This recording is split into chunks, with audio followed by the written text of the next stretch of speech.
much. I am very excited. This is year 3 for me being at the conference, and I feel like the ideas really inspire me and spark me in my learning process. And I also get really inspired each year by the themes. And so this year, when we're talking about, the soul and what that means, of course, I had to apply it to AI because that's where my brain always is right now. But it really challenged me to start thinking about how AI mediates our world, how AI mediates how we live and how we communicate and how we think with each other. And that really got me thinking about how it is that words even come to address us anymore. And so I'm not really going to go over Ong's framework anymore because I feel like we talked a lot about Ong today.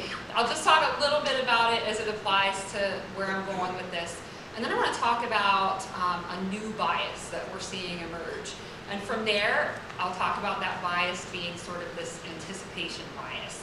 From there, just sort of applying it to interiority and presence and this idea of ethical discernment. And then my hope at the end is to get to the so what, right? The so what. What do we do with it? What do we do next?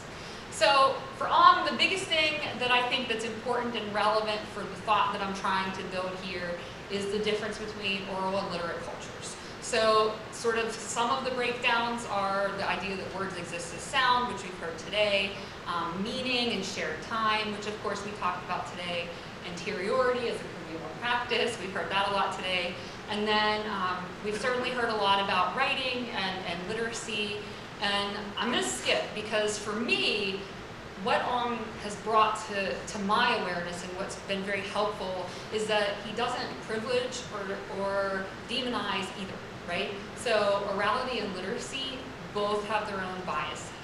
Orality is biased for response. Literacy is biased for reflection. And neither of these are modes that have been chosen consciously in human history. We've interiorized them, and we've done that through use. And so if we keep this in mind, this idea of bias, then what is it that algorithmic living biases, right? And so I try to make sense of, there's something going on in our interpretive processes. There's something going on with how words are meeting us. And so the pre-algorithmic condition, and again, the condition is just the environment in which we're in right now. I don't know what else to call it. I don't want to call it secondary literacy, which I think could be an interesting term. I don't want to call it algorithmic literacy. So just the condition in which we're finding ourselves right now. It starts with human intention, okay? And then it leads to words. And then we have an encounter with those words, which then leads to interpretation. And it's the same, the oral world and the literate world. And even if there are editors, so if we have book editors, if we have journalists who are creating one message for a large audience, if there's institutional rhetoric that's coming out there, at the end of the day, the words are not personalized for just you, which is something very important. They're not timed for just you. They're not ranked for just you. And they're not trying to predict you, right? In the pre-algorithmic world, the words are coming to you in this way. So when you encounter words, whether they're written or whether they're spoken, you're deciding what to read, you're deciding what to listen to or who, you're deciding what matters, and you're deciding what it means. And so you initiate that interpretive act. So for Ong's insight here, word addresses you, but they wait for you, right? Your words wait for you. So in the act of responding, in the act of reflection, there's pause. Okay? The words reach you, and then there's moments for you to decide what to do next. And your encounter is not pre-configured. That's radically different than what we're experiencing now. It starts out with human words. And these words can be intentional or not. Human beings no longer create sentences. So when we encounter words, it no longer means that there's a presence of an other behind those words. So we get human words, potentially algorithmic processing, and then human words that goes through more algorithmic processing, that then pre-shapes our encounter with these words, and then it leads to your interpretation. So just quickly, you hear me say this word algorithm and not necessarily artificial intelligence. because I think it's important. The artificial intelligence is the tool right now, but the algorithms are the systems that lay behind the artificial intelligence. Algorithms are basically mathematical structures. So one of the reasons I was thinking about Bible cake is because a recipe is an algorithm in a sense. You have input, the ingredients, you have output, Bible cake, and you have the steps to get there. So they're processes, they're shortcuts, and as we heard today with Daniel, words are mathematized, right? Words are processed down to vectors, which are essentially just coordinates, which are math. And so in my previous work on Encounter, the way that I am looking at it is from a communicative standpoint. And so Encounter, you can say, oh, I encountered someone on my hike today. But that doesn't mean that you actually communicated with them. It just means that you were within a shared communicative world where communication was possible. So that really informs then what it means when we're thinking about encountering others. Humans still produce words, right? We do, but algorithms produce them too. The words, though, rarely come directly to you in any type of mediated space. Algorithms typically now intervene before you see them. And they select, they rank, they filter, they time, they personalize, and then you encounter what's left after those reductions. And then you interpret. So what this means is that we are not encountering a field of possible meaning. Instead, we're just encountering a tiny sliver of pre-structured meaning. And so and this is sort of my thought, and this is what I'm trying to develop more. So words meeting us first means that language isn't something we then go out to interpret. It's something that arrives that's been pre-shaped for us before our interpretive process begins. But part of interpretation is more than just interpreting the words themselves. It's interpreting what the other means in our presence. And so if we apply that to the other, we can say, we no longer go out to interpret others. Often they are something that arrives already shaped for us before interpretation begins. So if you look at just in your everyday world, and this has been happening for a very long time, this is way longer than generative AI, 2009-ish is when social media platforms started using sorting algorithms instead of chronological feeds. So that is the presence of AI and algorithms already starting to shape how you interpret others at that time. So we have ranking algorithms. Okay, that's one way that you're encountering this in your everyday world. And so I do this activity with my students. I have them open a device and I have them type in BASS. I don't pronounce it intentionally, BASS. And then I have them share their screens. Now what do you think they see? A fish or a guitar, right? Or sometimes singers, on the bass. It just depends on what the information, whatever it is their phone, their system has, and they're always shocked. So not only is what they see different, but also, even if they have the same orientation, so even if they're both seeing pages about fish, it's still not the same results, right? So that is very particular. It is very personalized. You do not share the same feed that anyone else shares. And it's really difficult when that feed is the territory, right? If we think that feed is actually the territory, and it's not, it's the map. So we also have recommendation systems, and they kind of steer our exposure. I think a really great example of this is the journals that were published belonging to Adam Lanza, the school shooter. He sort of depicts, and in his journals, it's sort of the path to how he was so enlightened. But it basically starts off with these innocent searches on Google, about family values, and then it turns very dark till he's on these pages that are claiming the Holocaust didn't exist. So that is manufactured steering, right? It has steered him in one particular direction. And that's not the same for everyone. That was very unique based on his preferences, his searches, the data that's available on him. We also have personalization systems. If you ever are in a space and later, whether it's on Google, whether it's on social media, you see an ad about what you talked about, okay, and you're like, oh, that's creepy. That's personalization at work, right? And so there's all sorts of other types of algorithms. I have some here that are likely to impact you right now. I'm not going to go over them because I really want to get thinking about what it means when we're no longer in the space of encountering, we're in this weird space of anticipation all the time. And so again, words meeting us first means language is something that we're not going out to interpret. It's something that is arriving prepackaged, which also means that we're not encountering others in a space that is open for interpretation. They're coming to us ranked, filtered, sorted, prioritized. And so there are some dimensions of encounter that I sort of spaced out for my other work, so just traditional dimensions of encounter, temporal, relational, and interpretive. But if we then apply the algorithmic setting to how these dimensions sort of manifest an encounter in a temporal direction, which is why Dr. Chaub, I was so fascinated by your work, words are not arriving to us with any notion of kairos or the right moment, depending on what field of communication studies you encounter. Instead, words are coming to us through predictive timing. When an algorithm has decided that even the language I'm using is a bit ridiculous, right? When an algorithm has been programmed to make those words arrive. We also have relational dimensions when it comes to algorithmic shifts. So in the past, there was a speaker or there was a reader presumed when we created words. But now human beings are not the anticipated end. They're not who we're addressing. Instead, we have abstractions of human beings. They are profiles, they're probabilistic, and they're mere traces of us that don't accurately represent us. And then finally, there's an interpretive dimension here. There is a space where we are not just interpreting others in the way that they are giving themselves to us. We are interpreting them based on what a machine has told us about them. So thinking back to Om and thinking about where this goes, we can look at interiority, we can look at presence, and we can look at ethical dimensions, or something I'm calling ethical presence. So interiority is not an inward retreat, and I think that was really, really present today.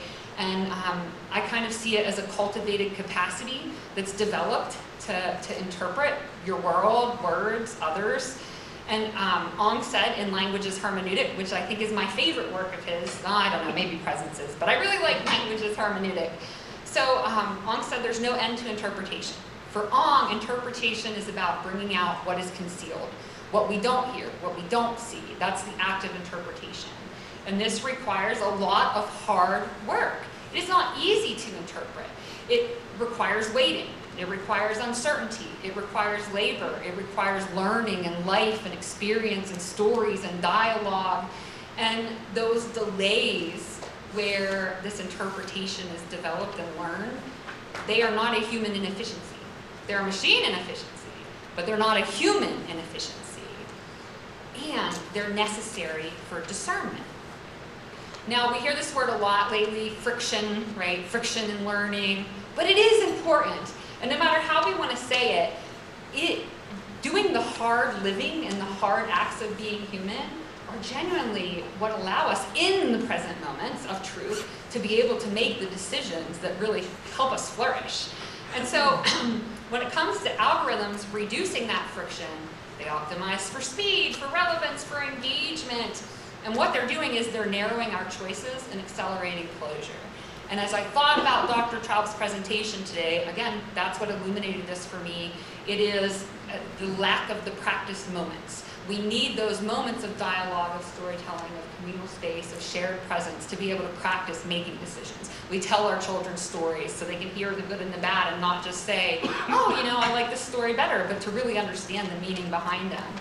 And so this interior space, it was once formed by waiting and by questioning, and it's gradually now being compressed.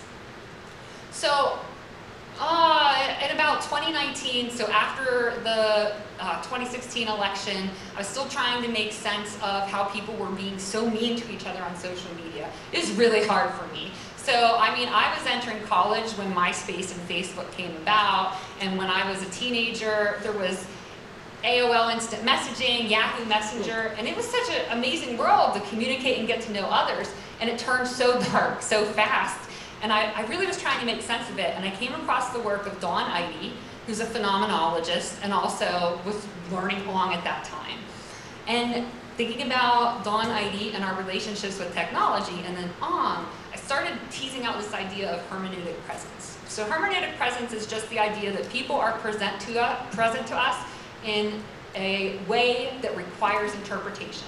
And the more filtered they are from actual physical presence, the more that we need to rely on our interpretive abilities to actually perceive them in the way that they're giving themselves to us. So hermeneutic presence then, it requires a couple things. If someone is present to us in a filtered way, whether that's a 10-word tweet or whether that is an email, it means that on our end, we have to have attentiveness to what is concealed, what isn't there, what is partial, what's unresolved. So here's where the problem comes in. When words are coming to us and they have all of these filters through the algorithmic systems, this range of interpretations that we then can use to interpret the other person as who they really are in their givenness, it's narrow. And so others then appear to us. They're already known. Arguments, they're not up for debate anymore. They're already settled. AI said so, right? It's what is relevant is determined by engagement, and that's determined in advance. So in these spaces, when it comes to algorithms, it's not about what we're not seeing. It's not ignorance because the algorithm is filtering and we don't know what we're missing. It is premature certainty. That is the problem. So we're less hospitable to ambiguity in these cases, and we're less open to surprise. So the counter that I think to this reduction is something called ethical presence, right? I don't know what else to call it right now. And so this has to do with how we encounter others. This is specific to that. And so when we think about who appears worthy of our attention, again, you know, what Dr. Traub said, like there's ethical valences here. Like the words may indicate like female, male, Republican, Democrat, right? But that really means something on social media because we're filling in the gaps based on what we're seeing, and what we're seeing is what we believe is reality. And I'm saying we, not as us, because I know that we all study media ecology, but, right, the world, we all do, we all participate in this. So we have different voices that appear trustworthy just because they're on social media all the time. We have data patterns, right? There are AI singers now, and people love them. They're totally AI-generated musicians.